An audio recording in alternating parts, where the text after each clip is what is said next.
I'm Danica, and together we decided to build a VIG for our hydroponics module. What hydroponics is a way to grow fresh produce without soil. It benefits us in a crucial way. We have little open green space left in our environment, and it minimizes the water usage. For example, in Arizona, 70% of its water supply is used for agricultural purposes, and 90% of that can be saved with hydroponics. There are many different types of hydroponic systems, for example, vine crops, drip system, ebb and flow, NFT, and they all help the environment become more self-sufficient and sustainable, and they can function in any climate.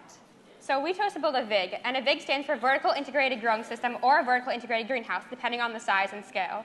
It is a way to farm in a small space like an urban city, much like New York. Vertical farming is the practice of growing produce in vertically stacked layers, and vertical farming typically uses mixed amount and different types of light, such as artificial and natural light. Supporters of vertical farming praise the impacts it can have now and in the future to increase food security and also have a positive impact on our human health.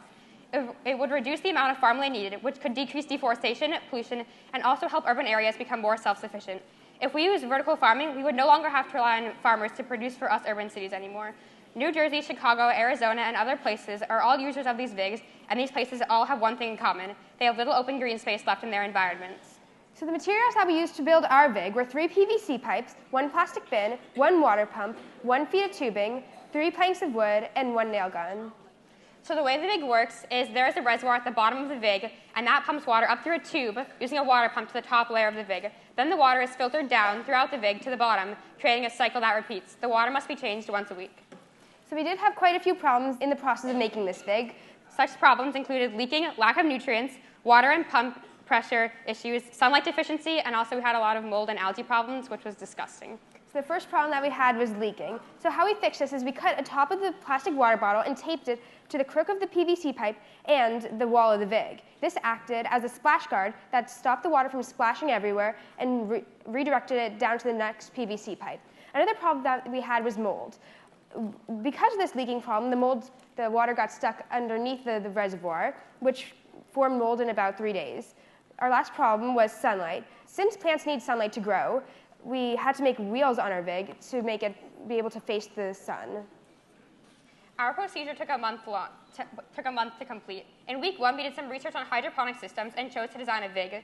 Then in week 2, we drafted a materials list and also sketched a diagram. Then we went out and bought our materials. Once our materials list and our diagram had been revised and perfected, we began to build. Then in week 4, once it was built, we ran tests, and we're actually still in this phase of testing today because we still have problems that we are working to solve. VIGs are very important for the future of our society and the land that we live in. We are taking up more and more space and destroying the little green space that we have left. After a while, we will have none. That's actually why the VIG was created.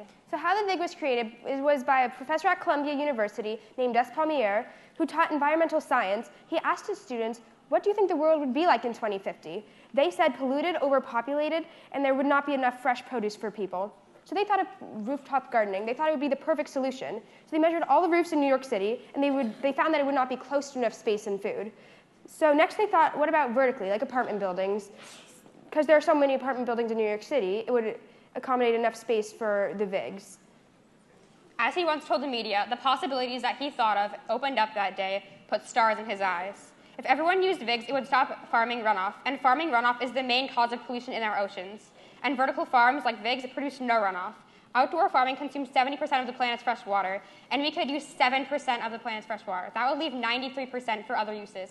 So many people in the world today do not have enough water that's fresh to drink. We could save so many problems with that. We need VIGs in hydroponics, especially in crowded and growing places like New York City. So we would like to give a big thank you to Matthew's room and Modesta. Also, to Sharifa, because we're really sorry that we got gold spray paint on Matthew's floor and that we got mold in your room and that we kind of got it smelly, and also that we had a lot of messes to clean up, and also that it broke twice, and also that it got a lot of leaking on the floor. And also a thank you to Daisy Cazares for helping us build the VIG.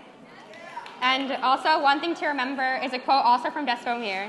Treat the earth well. It is not given to you by your parents. It is a loan from your children. They are the future.